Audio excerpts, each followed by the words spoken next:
প্রথম থেকে বলি, আনন্দপুর অগ্নিকাণ্ড বা মৃত্যুকাণ্ড বা যৌতুকগৃহকাণ্ড এর সঙ্গে মুখ্যমন্ত্রী ব্যক্তিগতভাবে এই ঘটনার আড়াল করার ক্ষেত্রে মুখ্যমন্ত্রী নিজে ব্যক্তিগতভাবে ইনভলভ। কারণ ডেকোরেটরের মালিক যিনি গ্রেপ্তার হয়েছেন তিনি যেমন অভিযুক্ত, সাথে সাথে ও মোমো বলে যে সংস্থার মোমো তৈরি করার গ্যাস ওভেন থেকেই বা গ্যাস সিলিন্ডার থেকেই আগুনটা ছড়িয়েছে, তার সঙ্গে মুখ্যমন্ত্রীর ব্যক্তিগত সম্পর্ক তার দল এবং সরকারের তো আছেই। আপনারা জানেন মুখ্যমন্ত্রীর বিদেশ সফরে তিনি সাথে ছিলেন। শুধু তাই নয়, যতগুলো রাজ্য সরকার বা মুখ্যমন্ত্রীর আয়োজিত টি পার্টি, ডিনার পার্টি,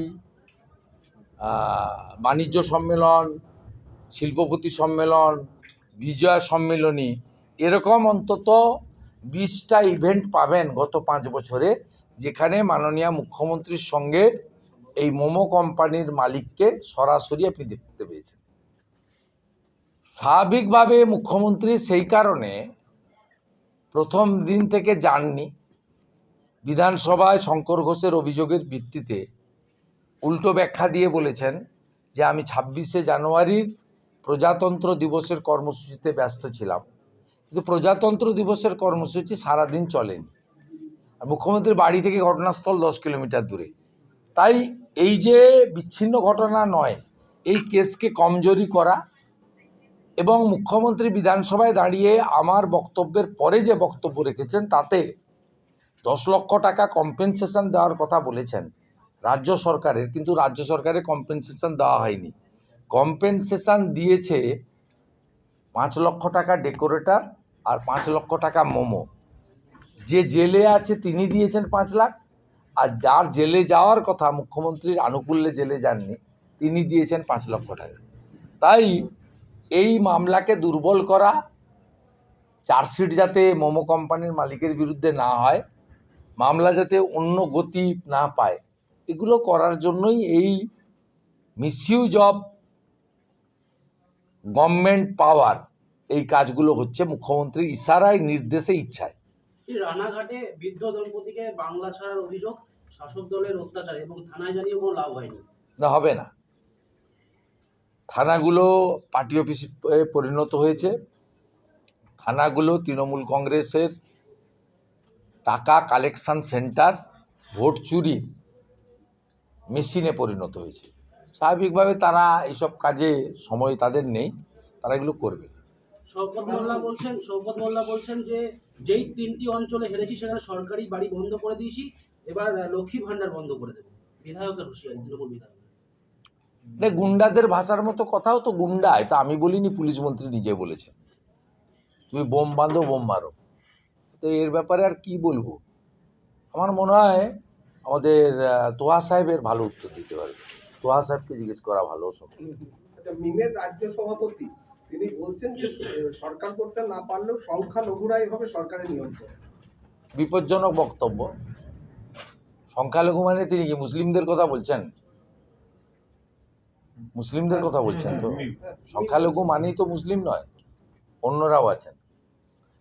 তা মুসলিমরা নিয়ন্ত্রণ হবে, এটা তো হুমায়ুন কবিরের ওপেন সিক্রেট ডিক্লারেশন, এবং এটাকে সামনে রেখে তিনি বাবরি মসজিদে শিলান্যাস করেছেন। এবং আগামী 12 তারিখে নদিয়া জেলার পলাশী থেকে ইটাহার পর্যন্ত 175 কিলোমিটার ব্যাপী বাবরি যাত্রা হচ্ছে। নির্বাচনের সময় পরিবর্তন যাত্রা হয়, প্রত্যাবর্তন যাত্রা হয়, উন্নয়ন যাত্রা হয়, বিকাশ যাত্রা হয়, বাংলা রক্ষা করো যাত্রা হয়, বাংলা বাঁচাও যাত্রা হয়, বাংলা গড়ার যাত্রা হয়, বিকশিত বাংলার যাত্রা হয়, রাষ্ট্রবাদের যাত্রা হয়। কিন্তু বাবরি যাত্রা কেন? তাই আসাউদ্দিন ওয়াইসি এবং হুমায়ুন কবিররা তীব্র সাম্প্রদায়িকতার বীজ বপন করে তারা 70-80টা 90টা সিট জিতে মুসলিম মুখ্যমন্ত্রী করতে চান বলে আমার মনে হয়েছে। এবং সেক্ষেত্রে যদি তারা তাদের অভীষ্ট লক্ষ্যে পৌঁছান, তৃণমূল কংগ্রেস যদি ওদের থেকে কমও পায় বা বেশিও পায়, তারা রাষ্ট্রবাদ এবং সনাতন সংস্কৃতিতে বিশ্বাস করা আদিবাসীদের স্বার্থ রক্ষাকারী বিজেপিকে আটকাতে তৃণমূল প্রয়োজন হলে সমর্থন দিতে পারে। এই অঙ্ক নিয়ে বলছেন।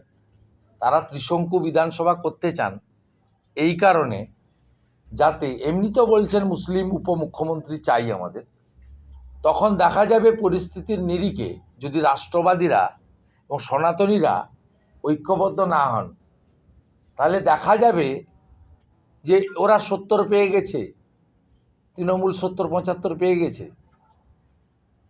ভারতীয় জনতা পার্টি 140 পেয়ে গেছে।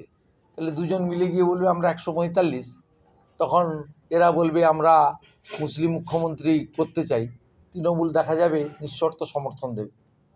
দুজনের এজেন্ডা একই, একজন সরাসরি বলছে, আরেকজন কার্যত নিজের আচার আচরণ কর্মপদ্ধতিতে বলছে। গতকালকে যেদিনকে বিধানসভার শেষ অধিবেশন, সেদিন একটা পঞ্চায়েতের ক্ষেত্রে একটা সংশোধন আনা হলো এবং 2.5 বছরের সময়সীমাকে 3 বছর। সেটা কাজল কেষ্টর জন্য। 19 ফেব্রুয়ারি 2.5 বছর হয়ে গেলেই বোম মারা আরম্ভ হতো, ভাঙড়ে আরম্ভ হতো, বীরভূমের দিকে দিকে আরম্ভ হতো।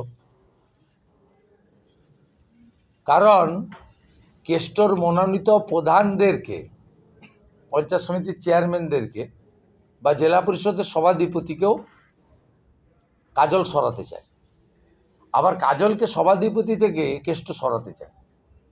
2.5 বছরের ফর্মুলা থাকার জন্য সরাতে পারছিল না। 19 ফেব্রুয়ারির পর থেকে সরানোর উদ্যোগ শুরু হতো, উভয় পক্ষের বোমাগুলি চলত, পুলিশ দিশেহারা হয়ে যেত, নির্বাচনে প্রভাব পড়ত। তাই নিজেদের বোমাগুলি আপাতত বিরত, শান্তি বিরতি, একটা মানে বাফার টাইমের জন্য এটাতে সরকারকে ব্যবহার করলেন মুখ্যমন্ত্রী, কার্যত চুপি 30 মিনিটের আলোচনায় পিছনের দরজা দিয়ে 6 মাস এক্সটেনশন করার মধ্য দিয়ে তৃণমূল কংগ্রেসের যে আভ্যন্তরীণ দ্বন্দ্ব চলছে ভাগ বাটোয়ারা ইত্যাদি নিয়ে, যা সরাসরি রাস্তায় নামতো, সেখান থেকে আপাতত যুদ্ধবিরতি ঘোষণা করলেন। তো আলটিমেটলি বালির বাঁধ দিয়ে যেমন সমুদ্রকে রোখা যায় না, তেমনি এই ধামাচাপা দিয়ে বিধানসভাকে এবং সরকারকে অপব্যবহার করে কিছুদিন হয়তো রক্ষা করা যায়, বেশি দিন রক্ষা করা যায় না। এই বিল যেমন পাস করার অধিকার ওদের আছে, রিপিল করার অধিকারও আগামী বিধানসভার আছে। মে মাসে বিজেপি সরকার হলে আমরা রিপিলও করতে পারি। তাই এখনই আনন্দে আত্মহারা হওয়ার কোনো কারণ কাজল শেখরও নেই, অনুব্রত মণ্ডল নেই। কমিশন বিয়ের কালকে দাবিতে ফের রাস্তায় নেমেছে সংগ্রামী যৌথ মঞ্চরা। বলুন, কবে ডিএ পাওয়া যাবে সেই দাবি নিয়ে ফের সুপ্রিম কোর্ট যা বলার বলে দিয়েছে, সুপ্রিম কোর্টের পরে তো অন্য কেউ নয়। খাস কলকাতাতে গতকাল যেদিনকে শুনানির শেষ দিন প্রাথমিকভাবে রাখা হয়েছিল, সেই দিন এসে হঠাৎ ইলেকশন কমিশন জানাচ্ছে যে রেসিডেন্সিয়াল সার্টিফিকেট বা ডোমিসাইল ওইটাই আমার বক্তব্যের জন্য আমি আপনাদের এখানে ডেকেছিলাম। এইটা হচ্ছে 24/12/2025 ভারত সরকারের সার্কুলার। ইলেকশন কমিশন তো বলেনি ডোমিসাইল অ্যাকসেপ্ট করতে। হ্যাঁ, স্টেট হোম ডিপার্টমেন্ট, হ্যাঁ ও ডিপার্টমেন্টের, সেটা হ্যাঁ ডিপার্টমেন্টের, এবং সেটা ভারত সরকারের নোটিশের রেফারেন্স। সে ভারত সরকারের নোটিশের রেফারেন্স।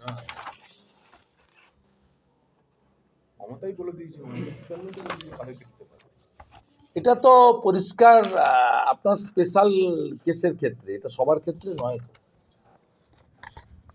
বিশদে বলেন। না না, এটা তো পরিষ্কার, ওই অর্ডারে তো 1999 লেখা আছে। 1999 গেজেটটা কি, গেজেটটা তো আপনি পড়ে নেবেন, তো গেজেটে তো পরিষ্কার লেখা আছে আপনার আর্মির চাকরি পাওয়ার ক্ষেত্রে থেকে শুরু করে নির্দিষ্ট কতগুলি জায়গাতেই এটা কার্যকর হবে। এই যে দিস ইজ গেজেট, এটা নট ফর অল। এইটা কাল থেকে অনেক চ্যানেল বা সংবাদ মাধ্যমে বললেন যে ইত্যাদি ইত্যাদি, এটা ভুল ব্যাখ্যা।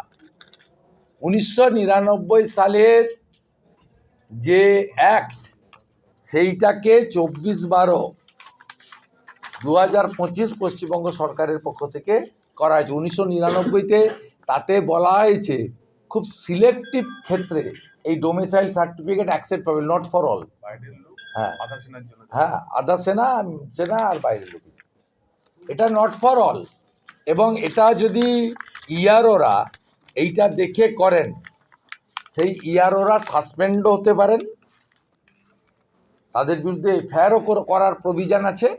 এবং সাথে সাথে আমরাও যদি তথ্য পাই, আমরা সেই ইয়ারোদের বিরুদ্ধে সুপ্রিম কোর্টে যাব। 7 দিন সময়সীমা বাড়ানোর জন্য সিইও অফিস থেকে নির্বাচন কমিশনে যোগাযোগ করা হলো, কারণ কাজ অনেক জায়গাতেই ইনকমপ্লিট, তারা 7 দিন আরো